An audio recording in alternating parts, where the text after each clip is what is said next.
صل وسلم دائما أبدا على حبيبك خير الخلق كلهم. بسم الله الرحمن الرحيم. الحمد لله رب العالمين والصلاة والسلام على أشرف الأنبياء وعلى آله وأصحابه أجمعين. أما بعد، قال جل وعلا في كتابه المبين: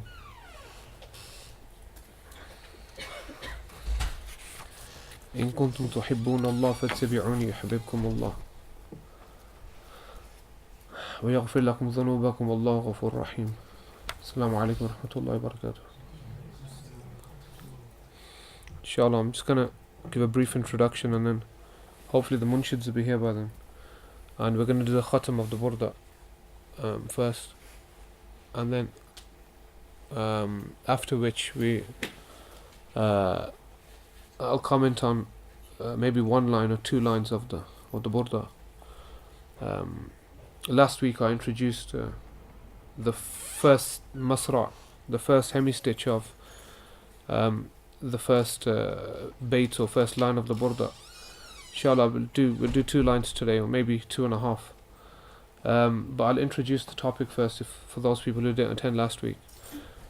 The aim is to essentially get as much benefit from the meanings of the qasida as possible, and also comment on all the variant, all the ikhtilaf, the difference of opinion on certain words of the burda,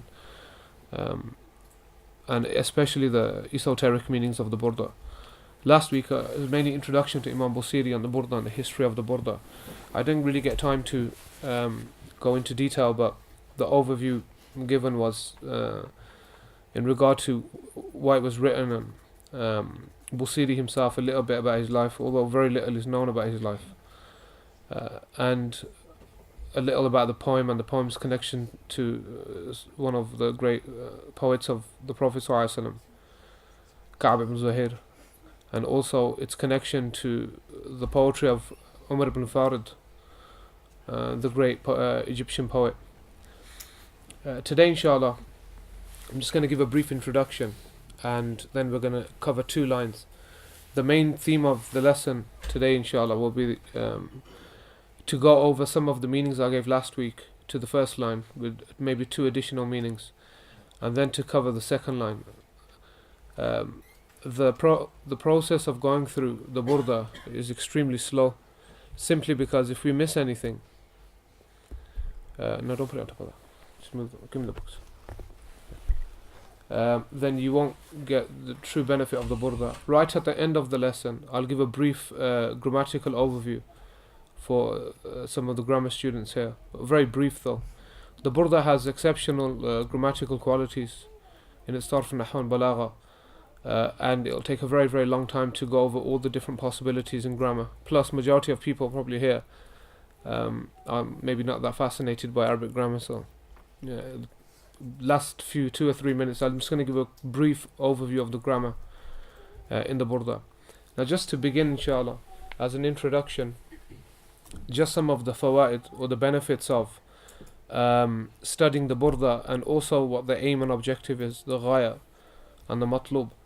A lot of people ask generally, myself also, in regard to what the conditions are for truly claiming any type of or form of love for the Prophet ﷺ. It's very difficult to kind of determine exactly what the particular conditions are, but Allah has generally laid the conditions out in the Quran.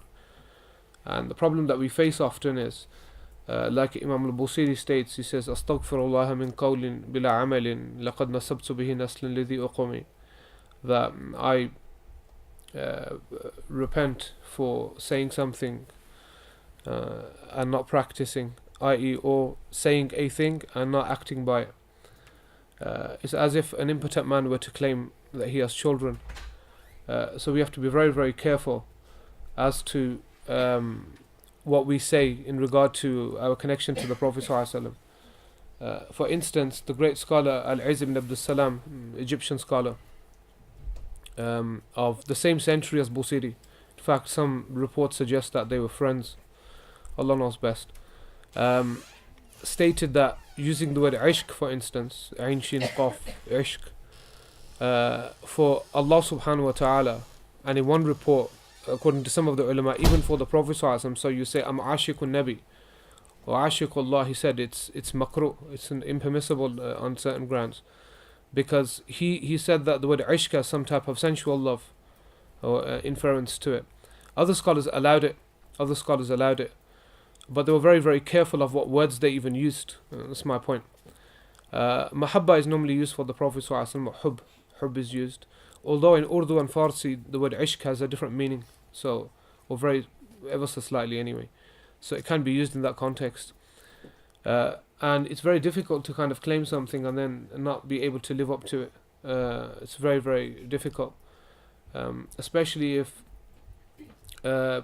we consider the fact that we're all defective creatures, and we're constantly striving to get some type of perfection or close to some type of perfection. And Allah subhanahu wa ta'ala lays out a few conditions in the Quran. He states, قُلْ إِن كُنْتُمْ تُحِبُّونَ اللَّهَ فَاتَّبِعُونِ يُحْبِبْكُمُ اللَّهُ.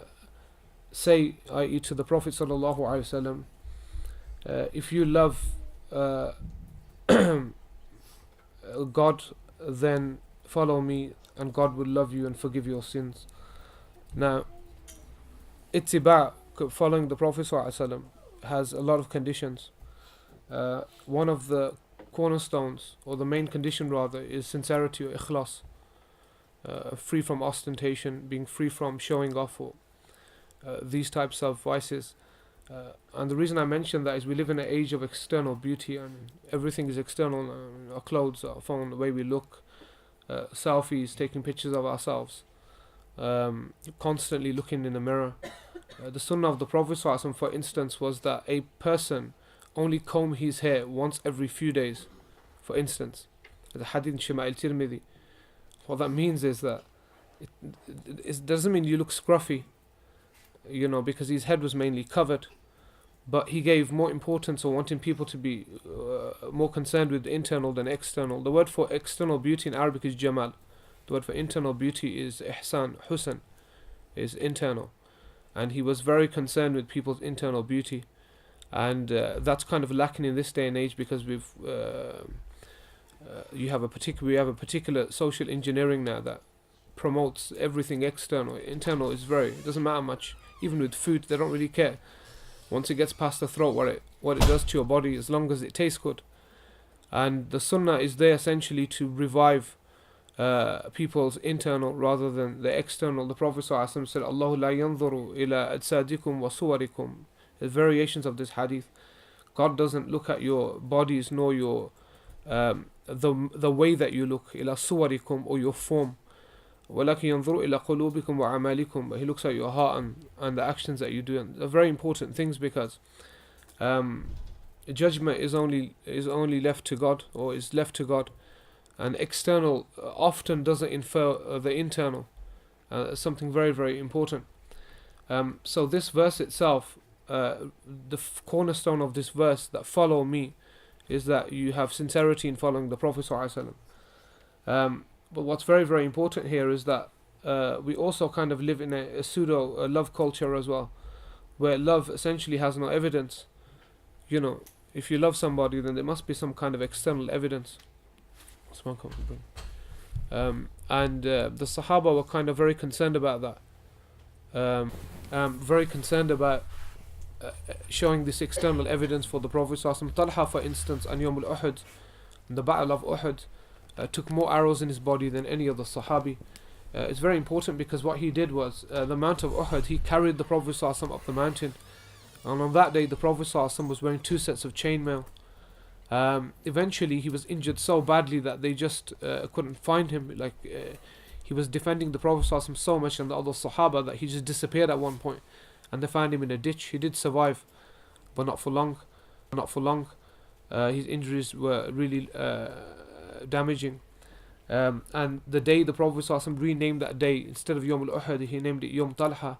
But these are external signs of internal beauty, where these people are really showing or manifesting their love for the Prophet ﷺ. In one narration, which is very, very important, one of the great Hufaz of the Quran, Ka'ab, he is a great Hafiz of the Quran, great Hafiz of the Quran. And Ubay. He's reading behind the Prophet ﷺ, and the Prophet ﷺ, Allah causes him to forget a particular word in the Quran. Now the reason I mentioned that in that order was Allah causes to forget, because Allah can cause the Anbiya to forget. The Anbiya don't, from their own, based on their own volition or intention, forget something that Allah causes so that a lesson can be learnt from that. It's not a misgiving essentially, because prophets, they're intrinsically perfect, they can't commit sins, or even misgivings are impossible for them. He finished the Salah alayhi salatu wasalam, and he turned and he said, in fact it was Ka'ab, sorry, he said, is Ka'ab here, or any of the other Hufaz? And he said, Labbaik ya Rasulullah, I'm here. He said, did you not hear me hear that I missed a word, that I forgot a word in the Quran? He said, I swear by Allah that I thought God had cancelled the verse, or cancelled that word from the Quran. He didn't ever intend or feel that the Messenger of Allah could have made an error in that regard, which is very, very important about the adab towards and love towards the Prophet ﷺ. Incredible. There were people allotted amongst the Sahaba to carry the sandals of the Prophet ﷺ. Abu Hurairah, for instance, was one of them. So was Abdullah ibn Abbas, which was a great honor for them. And these types of things were external manifestations of internal love for the Prophet ﷺ. But don't think though, and I'll finish on this point before we start the singing, don't think that the Prophet ﷺ, that all the people around him to begin with didn't require training. People came to him in the worst states, and he corrected and fixed and reformed all of them, in fact.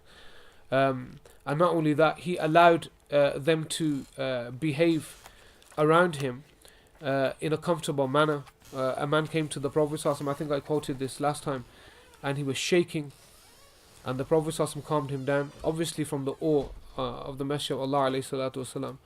And he said to him that I am the son of a mother who ate dried meat and drank milk, meaning don't be afraid, you know.